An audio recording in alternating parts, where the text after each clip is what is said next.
If I dey look this Enzo Fernandez saga to Manchester City, I will just dey smile. You understand? According to Fabrizio, Chelsea have set a deadline for Man City to pay £120 million for Enzo Fernandez. I think they set 5 p.m. UK time for them to pay it. If they are not bringing that £120 million, they should not bother submitting any bid for him. It's either £120 million or nothing, and they have a deadline. Well, when I look at this whole transfer, Enzo Fernandez and Enzo Maresca saga, all of them are Enzo. I'm not really surprised. This is what happens in football, right?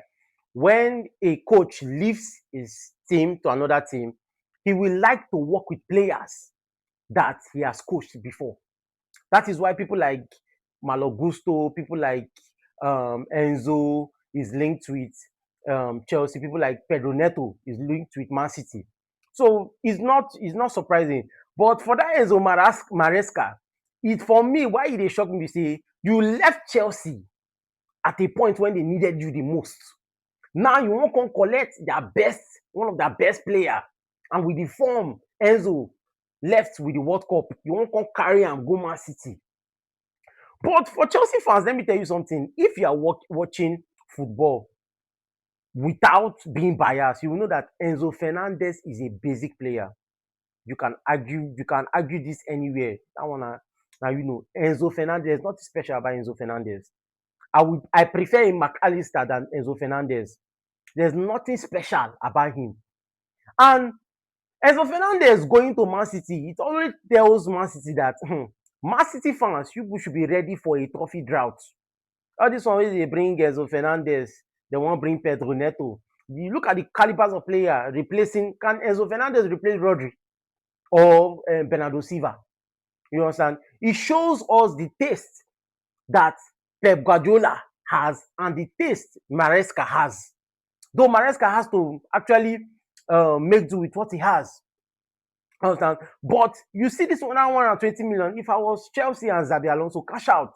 Enzo Fernandez na just big name, superstar with nothing. That is why Madrid no go for am. At first, Madrid didn't want to sign anybody, but when they made it known that okay, they want to sign somebody, they went for Rodri. Why they not go for Enzo?